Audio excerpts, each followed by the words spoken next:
Assalamualaikum warahmatullahi wabarakatuh. Perkenalkan, nama saya Helmus Pitasari, saya dari kelas Manajemen Bisnis Syariah 2B dengan nomor NIM 124051930054. Di sini saya akan menjelaskan singkat mengenai pasar persaingan tidak sempurna dan pasar tenaga kerja, beserta contoh grafik atau kurvanya. Pertama, ada pasar persaingan tidak sempurna yang mempunyai arti yaitu bentuk pasar yang di dalamnya hanya ada satu pedagang atau penjual yang menguasai harga dan juga pasar, namun pembelinya sangat banyak. Cirinya meliputi sebagai berikut, yaitu yang pertama ada jumlah penjualnya sangat terbatas, pembelinya sangat banyak, produknya bersifat homogen atau satu jenis saja, sulit untuk masuk ke dalam pasar karena ada gangguan dan hambatan untuk masuk ke dalamnya. Pihak yang berkuasa bebas menentukan harga, dan pihak lain hanya bisa menuruti kebijakan yang ada. Cirinya meliputi yaitu ada satu pihak dalam industri, barang tidak ada barang pengganti, sulit untuk masuk ke dalam pasar, iklan atau promosi diperlukan untuk pasar ini.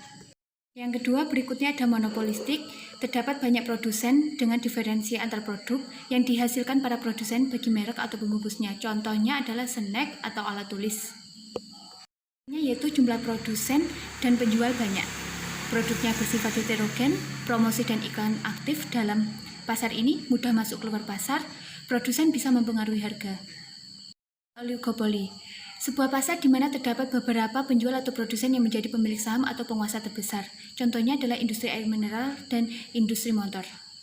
Meliputi menghasilkan dua barang yaitu ada homogen dan heterogen, promosi dan iklan sangat diperlukan, kompetisi non harga dan harga sangat konsisten dan tidak berubah-ubah. Di sini saya mempunyai contoh grafik atau kurva yang menunjukkan pasar persaingan tidak sempurna, yaitu ada monopolistik, oligopoli, dan pasar monopoli. Sesi kedua saya akan menjelaskan tentang pasar tenaga kerja, yaitu pasar yang mempertemukan antara penjual dan pembeli tenaga kerja. Adalah sarana penyaluran tenaga kerja, informasi tentang ketenaga kerjaan, dan mempertemukan antara pencari kerja dan yang membutuhkan pekerjaan. Meliputi yang pertama ada pasar tenaga kerja terdidik, yaitu seperti dokter dan guru. Untuk yang kedua, pasar tenaga kerja terlatih seperti koki, montir. Yang ketiga ada pasar tenaga kerja tidak terlatih itu seperti tukang angkat beras atau angkat batu. Kedua, ada pasar tenaga kerja utama dan biasa, intern ekstern, dalam negeri dan luar negeri, pasar persaingan sempurna, monopoli, monopsoni, dan monopoli bilateral. Tenaga kerja ini sangat mendukung untuk perekonomian Indonesia, yaitu mengurangi pengangguran dan menambah devisa negara. Untuk kelemahannya, munculnya percaloan kerja dan penipuan tentang tenaga kerja. Ada dua soal dan saya akan menjawab, yaitu apa yang terjadi ketika suatu negara kekurangan tenaga kerja. Negara tersebut akan kekurangan sumber daya manusia untuk mengolah hasil bumi, serta dengan tersebut juga akan sulit berkembang karena kurangnya sumber daya manusia yang menyejahterakan dan mengembangkan bangsa tersebut. Pasarnya ada tiga yang saya ketahui, yaitu ada monopoli, monopolistik, dan oligopoli. Yang pertama, ada pasar monopoli. Pasar monopoli adalah di mana kondisi suatu pasar itu hanya ditentukan oleh satu perusahaan yang berkuasa. Contohnya ada Pertamina, PLN, PDAM, dan PT Kereta Api. Berikutnya yaitu di manakah permintaan dan penawaran tenaga kerja akan bertemu. Saya akan menjelaskan singkat tentang penjelasan grafik seperti berikut. Pertanyaan yang kedua yaitu, dan di manakah penawaran dan permintaan tenaga kerja bertemu? Penjelasan grafik.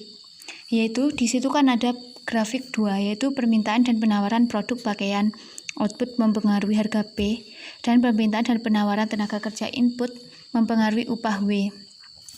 Di sini, apabila permintaan dan penawaran atas suatu produk berpengaruh terhadap harga produk, pada pasar tenaga kerja, permintaan dan penawaran atas tenaga kerja berpengaruh terhadap upah tenaga kerja.